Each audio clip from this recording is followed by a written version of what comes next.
remercier sincèrement pour vos interventions qui sont pertinentes et qui nous vont droit au cœur. Merci beaucoup pour toutes ces interventions. Chères étudiantes, chers étudiants, chers professeurs, mesdames et messieurs, distingués invités à vos titres et qualités, je vous remercie de m'accueillir si chaleureusement et de m'inviter à prendre la parole ce matin.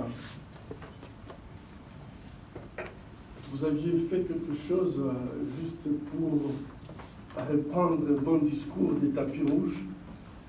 Et c'est vrai que j'ai été très touché, monsieur Mayol, par cette idée originale. Pourquoi des tapis rouges pour des criminels? C'est une question qui mérite d'être tout simplement discutée entre nous, puisque je considère que le monde ne pourra pas changer si de temps en temps on n'amène pas les personnes qui commettent des crimes à être responsables de leurs crimes. Je suis très touché que mon nom soit désormais associé à cet amphithéâtre au sein de cette prestigieuse université à Paris. Dans un monde marqué par la manipulation de masse, le mensonge, surtout de fake news, rares sont les endroits où je suis plus heureux qu'entouré d'étudiants au sein d'une université. Votre soif de connaissance, votre esprit critique et votre recherche de la vérité sont le meilleur rempart à ces nivellements par les bas auxquels nous assistons trop souvent passivement et qui va de pair avec le regain de mouvements nationalistes qui caractérisent notre époque, marquée par l'indifférence, le repli sur soi et les déni de la réalité. Aujourd'hui, vous avez fait le choix de vous associer à une cause et de vous engager dans la lutte contre le viol et les violences sexuelles en temps de conflit. Vous avez fait le choix de refuser la banalité du mal. Votre mobilisation au sein du monde académique nous démontre que l'éducation a vocation à être un instrument de coopération au service du bien, à développer la capacité des décideurs de demain que vous êtes à construire un monde meilleur. Mesdames et messieurs, le droit à l'éducation est souvent appelé le droit mère de tous les droits et les libertés fondamentales. En effet, l'éducation est non seulement un tremplin pour entrer dans la vie adulte et le monde professionnel, mais est avant tout un moyen pour pouvoir exercer et jouir de ses droits humains, civils, politiques, économiques, sociaux et culturels. Ces droits sont intimement liés, interdépendants et indivisibles, car l'amélioration d'un droit facilite le progrès des autres.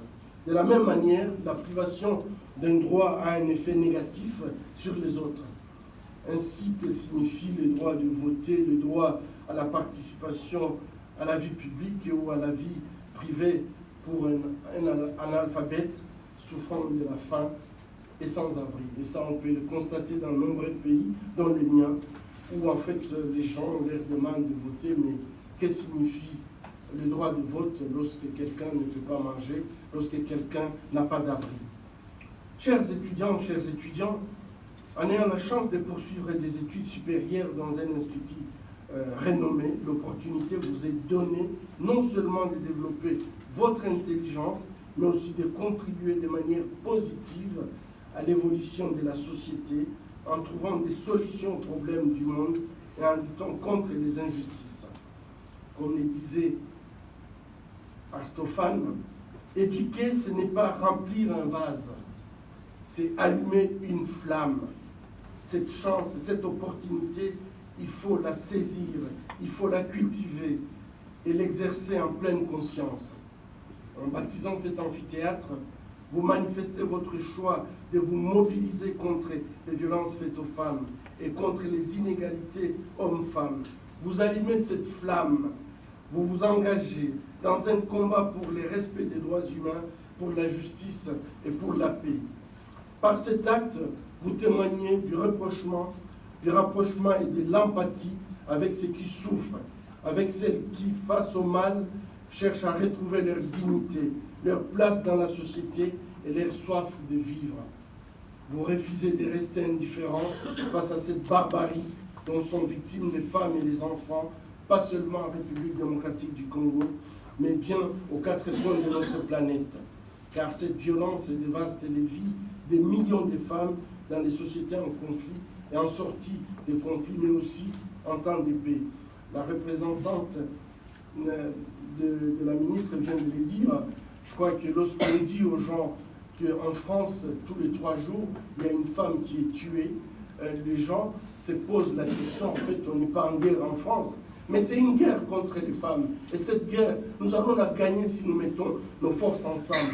Et là, nous félicitons le gouvernement français d'avoir pris cette initiative, le Grenelle, pour pouvoir parler d'une question, en fait, qu'on va trouver dans des sociétés en paix, de façon latente, mais lorsqu'il y a un conflit, lorsqu'il y a une catastrophe naturelle, en fait, ce problème qui est latent devient tout simplement patent, et souvent les gens me posent la question, est-ce que c'est une culture chez vous? Ce n'est pas une culture.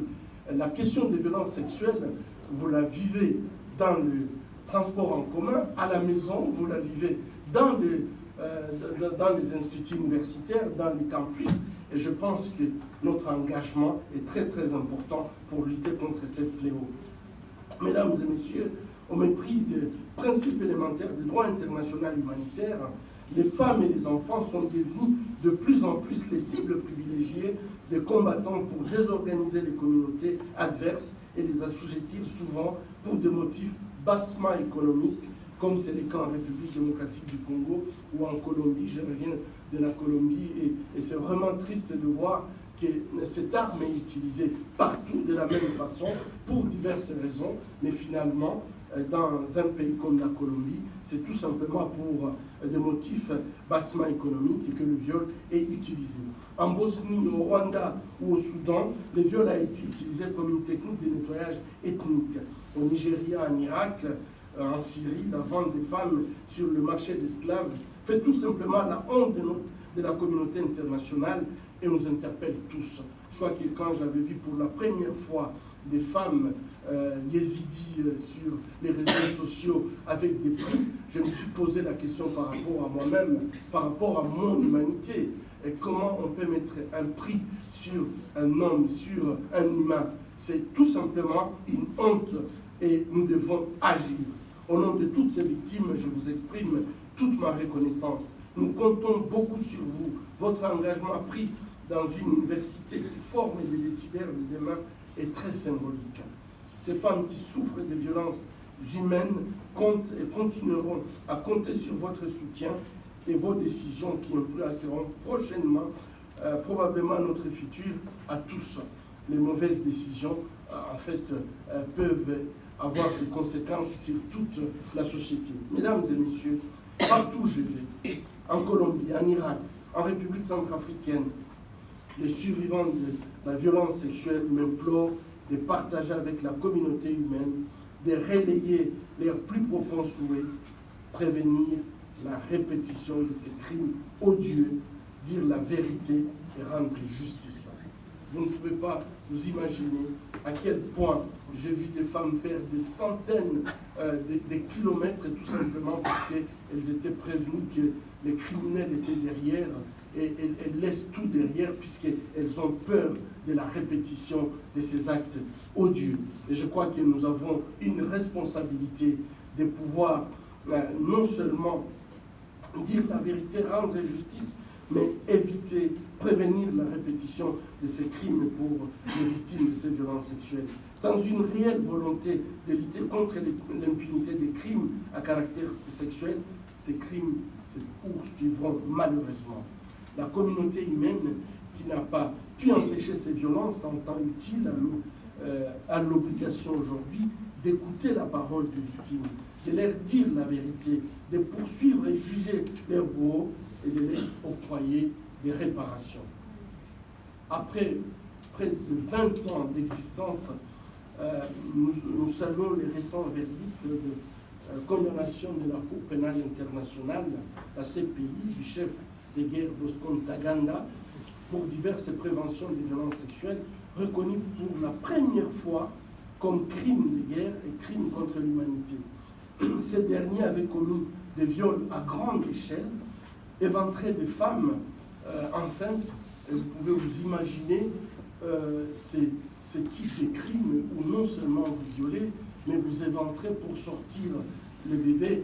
Et je me rappelle toujours, une fois j'avais fait une échographie à une femme d'un chef coutumier des Chenilles, et c'était un jeudi, je me rappelle toujours, et le lundi on m'appelle pour me dire, vous savez, l'épouse du Moïmi François a été tuée et éventrée, et on a sorti des jumeaux que j'avais vus 4 jours avant. Et donc pour moi c'était un choc. Je ne pouvais pas imaginer qu'un homme puisse faire une barbarie comme ça, à plus forte raison que moi-même j'avais vu ces jumeaux, et donc quand on m'a appris la nouvelle, je ne pouvais même pas douter, puisque en fait je savais qu'elle portait les jumeaux. Et Jean Bosco Ntaganda faisait la même chose et utilisait des jeunes filles comme des esclaves sexuels à l'est de la République démocratique du Congo. Et vous imaginez, c'est seulement 20 ans après que ce monsieur a été condamné pour ces crimes. Gageons que ces premiers précédents de la CPI en matière de crimes à caractère sexuel contribuent à dresser une ligne rouge contre les viols commis en période de conflit et incitent les États à se mobiliser pour poursuivre et juger les auteurs de ces crimes odieux, car il est plus que temps de combler les fossés existants entre les normes nationales et internationales et la réalité malheureusement vécue par les femmes à travers le monde. Nous avons des normes, nous avons de bonnes lois, nous avons des résolutions. Mon pays a peut-être les meilleures lois de la planète en ce qui concerne la lutte contre les violences sexuelles. Mais ces lois ne sont pas mises en œuvre et nous devons nous mobiliser pour que ces lois puissent être mises en œuvre. Je faisais partie du conseil consultatif pour les G7, et là nous venons en fait de publier un bouquet législatif de 79 lois que nous considérons comme étant parmi les meilleures lois pour lutter contre les violences sexuelles. Et je pense que cette initiative du gouvernement français devrait normalement avoir un écho planétaire pour que les États qui n'ont encore des lois discriminatoires puissent en fait abroger ces lois, et que les États qui n'ont pas de lois progressistes qui puissent s'inspirer de ces 79 lois dans ces bouquets législatifs que le G7 vient de publier. Mesdames et messieurs, le défi de la réponse de la justice est criant en RDC. Alors que le rapport MAPIN du Haut Commissariat des Nations Unies pour le droit de l'homme publié en 2010, donc l'année prochaine, ce rapport fera 10 ans d'existence, a cartographié et documenté 617 crimes graves commis entre 1993 et 2003. Malheureusement, aucune de ces recommandations visant à mettre en place divers outils de la justice transitionnelle n'a été mise en œuvre presque 10 ans après sa publication.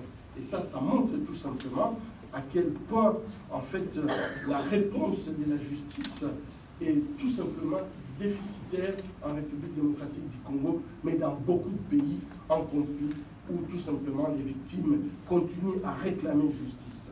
Ainsi, nous appelons de nos voeux l'établissement d'un tribunal international pénal pour le Congo, et à défaut l'installation des chambres spécialisées, mixtes comme le recommande la conclusion du rapport, pour lutter contre l'impunité qui prévaut depuis trop longtemps, briser les cycles de violence, parachever le processus de guérison des victimes et enfin consolider la société et la paix. Je m'étais rendu à la 21e, donc en 2016 à l'Emera, où la guerre de la République démocratique du Congo avait commencé, et j'étais accompagné de la RFI. Et à cette époque-là, ce qui m'avait frappé, c'est que les femmes, quand on voulait parler aux femmes de ces villages, ces femmes ne nous répondaient pas, et ils m'avaient tiré donc à côté pour me dire, vous savez, docteur, Le commandant que vous voyez là, c'est lui qui avait conduit les massacres ici à l'Émirat et c'est lui qui avait tué mon mari. Comment voulez-vous que je puisse vous parler et témoigner de ce qui est arrivé? Je crois que lorsque nous laissons les criminels en liberté, ce n'est pas une intention de se venger, mais je pense que les criminels, lorsqu'il n'est pas responsabilisé par rapport à ces crimes, il va continuer à les faire. Et la façon de le protéger, c'est de pouvoir tout simplement dire que la communauté humaine ne peut pas accepter de tels actes et laisser des criminels en liberté, au moins qu'ils puissent répondre et se repentir de ce qu'ils ont fait. Et je l'ai exprimé dans le cadre de mon discours prononcé le 10 décembre 2018 à Oslo. Comment construire la paix sur des fosses communes? Des gens qui ont leurs parents dans des fosses communes, comment vous pouvez leur demander de construire la paix? Comment vous pouvez leur demander de faire la réconciliation? Comment construire la paix sans vérité ni réconciliation? Comment construire la paix sans justice ni réparation? Et vraiment, je vous pose la même question aujourd'hui qu'attend le monde pour que le rapport mapping soit pris en compte. Si vous souhaitez soutenir les victimes de violences sexuelles de la République démocratique du Congo et contribuer à mettre fin aux violences à l'est du Congo, ainsi enrayer le nombre de victimes qui affluent jusqu'à ce jour, chaque jour à l'hôpital de Panzi depuis 20 ans, prenez connaissance de ces rapports qui est en ligne sur les sites du Haut Commissariat des Nations Unies pour le droit de l'homme et joignez-vous à notre plaidoyer pour qu'il sorte en fait de son tiroir après plus de 10 ans d'absence de mise en œuvre. Et là, vraiment, c'est un appel que j'ai fait, parce que je considère que lorsque vous pouvez vous joindre à nous pour pouvoir demander à la communauté internationale, aux Nations Unies, de sortir ces rapports. Pourquoi faire un rapport et les garder dans un tiroir?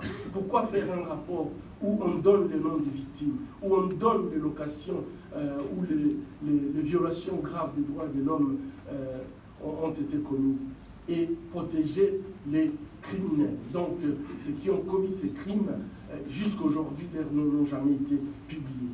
Et comme les noms n'ont pas été publiés, ce sont des hommes qui sont en liberté et qui continuent à commettre ces crimes. Et donc, engagez-vous ce matin auprès des femmes congolaises, auprès des Congolais qui se battent pour la paix et la liberté, afin que finalement, ces rapports mapping, on puisse publier l'annexe qui comporte aussi les noms des criminels, comme aujourd'hui nous connaissons les victimes. Nous avons le droit de connaître également les bourreaux et que les bourreaux puissent répondre de leurs actes auprès des cours et tribunaux.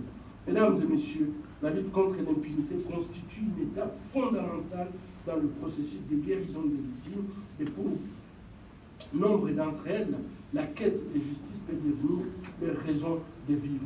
Et ici, je prends un exemple, une femme sud-coréenne que j'avais rencontrée, qui a plus de 95 ans, et qui me disait, si je reste en vie aujourd'hui, c'est puisque j'attends tout simplement qu'on puisse me présenter des excuses.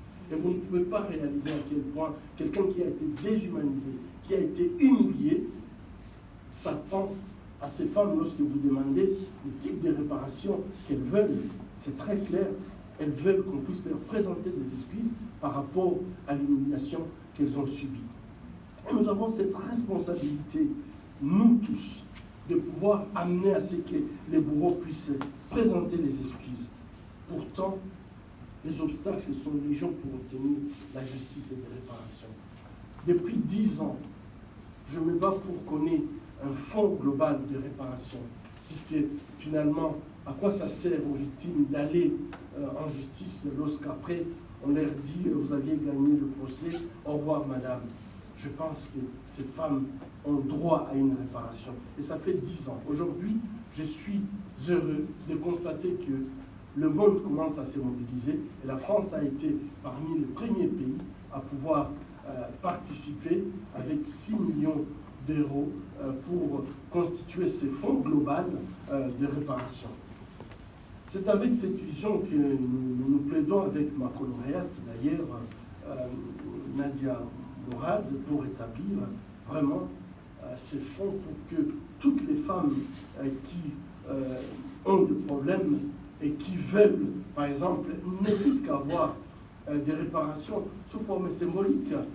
Ces réparations ne seront pas forcément de l'argent qu'on va distribuer aux victimes. Ces réparations pourraient être, par exemple, collectives. Vous aviez été dans des endroits où, pour les femmes, la meilleure façon de réparer ce qui leur est arrivé, c'est par exemple construire une école. Pour d'autres, c'est construire un monument pour que, en fait, les générations suivantes puissent apprendre de ce qui est arrivé. Ces mécanismes novateurs qui va avoir le jour, donc cet automne, consistera à un fonds vraiment qui va financer des programmes de réparation. Mais nous comptons également à ce que ces fonds puissent aider, par exemple, dans certains pays où il y a la volonté de faire de la réparation, mais on n'a pas d'expertise pour faire de la réparation. Je donne un exemple.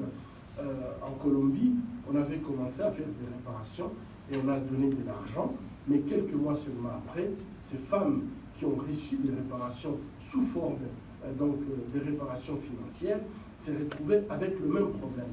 Donc la réparation, c'est pas seulement donc distribuer de l'argent, c'est de pouvoir prendre en charge les victimes, et nous considérons que la prise en charge holistique fait partie de cette réparation. Mesdames et messieurs, les violences sexuelles nous concernent tous. Elles ne connaissent aucune barrière sociale ou culturelle. Les violences faites aux femmes en temps de guerre ne sont que l'exacerbation, je le disais tout à l'heure, patente des violences latentes qui affectent les femmes partout en période de paix. Si vous allez dans toutes les sociétés, vous allez vous rendre compte que finalement, il y a ces violences sexuelles qui sont sous forme latente dans la société, et dès qu'un conflit éclate, malheureusement, en fait, ces violences deviennent patentes.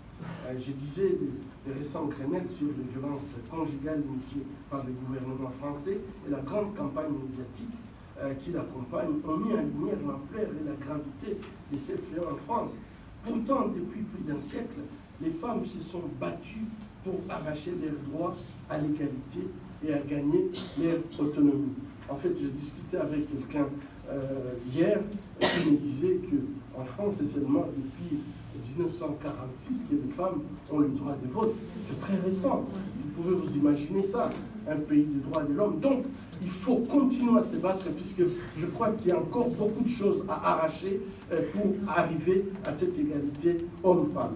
Il s'agit aujourd'hui aussi, non seulement de laisser les femmes se battre seules, je crois qu'il est très très important aujourd'hui d'engager les hommes dans ces combats pour l'égalité et la dignité humaine. Et à ce titre, nous saluons l'engagement des États du G7 qui, sous l'impulsion de la présidence française, se sont engagés à mettre en œuvre le partenariat de Biarritz.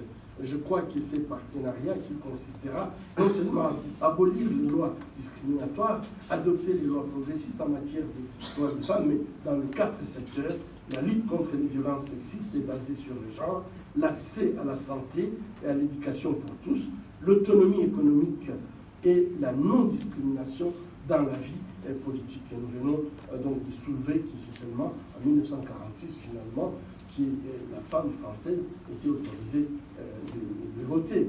Car chacun le sait, mais peu savent le reconnaître, aucun des grands défis de notre humanité ne pourra être relevé sans la pleine participation des femmes, que ce soit la lutte contre la pauvreté. Et ça, si vous allez dans mon pays, vous pouvez vous rendre compte qu'en fait, ce sont des femmes qui ont toute la richesse. Je vis une photo là, des femmes qui portent. Et j'ai toujours dit, si vous vous promenez dans les rues en Afrique, vous allez trouver que ce sont les femmes qui portent. Ça, c'est tout simplement le symbole de la richesse que ces femmes portent. On ne peut pas lutter contre la pauvreté si on ne donne pas aux femmes la place qu'elles méritent dans la société, la place qu'elles méritent dans nos familles. La prévention et la résolution des conflits. On voit très bien comment, lorsqu'il y a des conflits, le comportement des femmes qui veulent la paix pour leurs enfants, qui veulent l'avenir pour leurs enfants, les femmes ne négocient pas dans les conflits de la même façon que les hommes, où nous avons besoin du pouvoir, nous avons besoin de l'argent, Et en fait, parfois on oublie que nous sommes des parents. Les femmes, partout où je suis passé, quand les femmes parlent, leur première priorité, c'est leurs enfants. Et quand elles pensent à l'avenir de leurs enfants, leur façon de négocier la paix est tout à fait différente. Et nous ne faisons pas division pour résoudre, faire la prévention et la résolution des conflits. Nous devons en fait inclure les femmes dans toutes les négociations. En fait, le changement climatique, le rôle des femmes est sans précédent. Sans les femmes, nos chances de trouver des solutions idoines et pérennes à ces enjeux qui nous concernent tous sans distinction des classes ou d'origine sont extrêmement réduites et peu efficaces. Nous appelons donc les hommes à se libérer du patriarcalisme et de leur masculinité toxique et se mobiliser aux côtés des femmes dans un esprit de respect mutuel et de complémentarité. Ces changements doivent commencer dès le berceau et doivent se poursuivre à toutes les étapes de la vie, y compris à l'école et surtout à l'université. Mais nous devons commencer très tôt pour lutter contre la masculinité toxique. Nous apprenons à nos petits garçons en fait cette discrimination très tôt, et lorsqu'ils deviennent adultes, ils ne savent plus se débarrasser. Mesdames et messieurs, nous gardons confiance dans l'avenir et la nature humaine. La libération de la parole des victimes transfère aujourd'hui la honte et les stigmas sur le bourreau et défie l'ordre patriarcal. Les mouvements globaux tels que les Brisons le silence, les MeToo, nous montrent que le changement du paradigme de la domination masculine est à notre portée. Il n'y a pas de fatalité.